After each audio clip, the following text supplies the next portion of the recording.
Hello everyone, দেখো আজকে একটা পোলাওয়ের থালি সাজিয়েছি। তো রয়েছে কী কী আমি তোমাদের চটপট করে বলে দিই আর কেন বানিয়েছি। ইচ্ছা করছিল খেতে, আর একজনের বার্থডেও আছে। তো যার বার্থডে আছে তার সেই মুখ দেখাতে অনিচ্ছুক, তোর জন্য দেখানো হয়নি। তো দেখো, স্যালাড আছে, আলু ভাজা আছে, পটল ভাজা আছে, কুমড়ো ভাজা আছে, আলুর চোখা আছে, সাদা ভাত, ফ্রাইড রাইস, পোলাও, এটা হচ্ছে টমেটো দিয়ে টক ডাল, ডিমের কষা, চিকেন চাপ, আমের চাটনি, পায়েস, টক দই, জল, ম্যাঙ্গো লস্যি, আর হচ্ছে কোকাকোলা। তো এই হচ্ছে খাওয়া দাওয়া। তো এটা গেছে হচ্ছে মঙ্গলবার। গুড মর্নিং এভরিওয়ান, আজকে হলো বুধবার। তো আমি যেভাবে রেডি হয়েছি, এখন যাব একটু ডাক্তার দেখাতে। আমার দেখলে কদিন আগে কতগুলো টেস্ট ছিল, তো সেগুলো হয়ে গেছে, কালকে রিপোর্ট পেয়ে গেছি। তো এখন যাব ডাক্তার দেখাতে।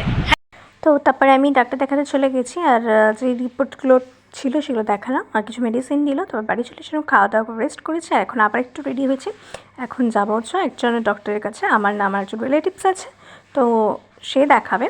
তো তার জন্যই যাওয়া আর কি। আমরা অটো করে চলে গেছি, আর ওখানে অপেক্ষা করছিলাম। তো ডাক্তার তো আসছিল না, অনেক লেটে এসছে। আর তারপর বাড়ি চলে এসছি, আর সেভাবে কোনো ভিডিও করিনি। আর খাওয়া দাওয়ার মধ্যে ছিল যে চিকেন চাপটা ছিল, এটা দিয়ে খাওয়া দাওয়া হয়েছে। আর এটা হচ্ছে তারপর পরের দিন সকালবেলা, মানে হচ্ছে বৃহস্পতিবার। তারপর সকালে আবার রেডি হয়ে গেছি, আলু সেদ্ধ ভাত খেয়ে চলে গেছি। আর আমি গেছিলাম হসপিটাল, যেই হসপিটাল থেকে আমার অপারেশন হয়েছিল টেকনো গ্লোবাল। তো সেই হসপিটালে আবার যাচ্ছি।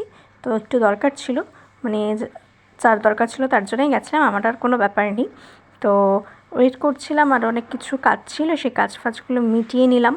এবার তোমরা অনেকেই জিজ্ঞাসা করতে পারো কে কার জন্য গেছি।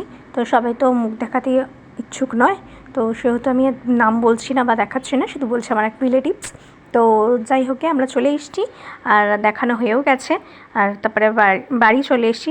তো বাড়ি এসে চলে কী কী রান্না হয়েছে: বরবটি আলু ভাজা, এদিকে তেলাপিয়া মাছের একটা তেল ঝাল, ধনেপাতা দিয়ে ভাত, আর হচ্ছে লোটে মাছের ঝুড়ো।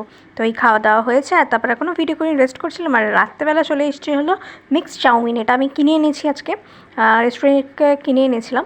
তো মিক্সড চাউমিন দিয়ে রাত্রেবেলার খাওয়াটা কমপ্লিট করছি। এদিকে চিংড়ি মাছ ছিল, ভেজিস ছিল, চিকেন ছিল, এগ ছিল। তো দারুণ হয়ে গেছে খাওয়া দাওয়া।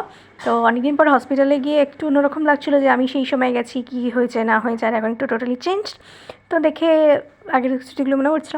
তো যাই বলতে গেলে একটু নিয়মকানুন পাল্টে গেছে, কারণ আমার তখন অ্যাডমিট হওয়ার সময় যেসব নিয়ম টিয়ম ছিল এখন অনেকটাই চেঞ্জ হয়ে গেছে। তো এই আর কি। আর মিক্সড চাউমিনটা তো দারুণ হয়েছিল, দেখো আমি খুব পায়েস করে খেয়েছি, দারুণ হয়েছিল খেতে।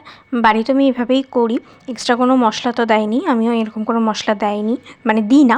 তো শুধু ওখানে মনে হয় পেঁয়াজ পাতা বা পেঁয়াজকলি টাইপের কিছু দিয়েছে, যেটা আমি বাড়িতে ইউজ করি না, কারণ আমি খাই না পেঁয়াজকলি।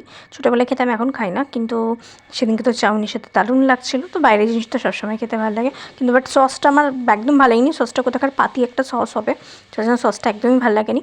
তো এই খাওয়া দাওয়া। আর পরের দিন দেখো তেলাপিয়া মাছ ছিল ফ্রিজে, তো আমি তেলাপিয়া মাছের পাতলা ঝোল করেছিলাম আলু পটল দিয়ে, দারুণ হয়েছিল খেতে।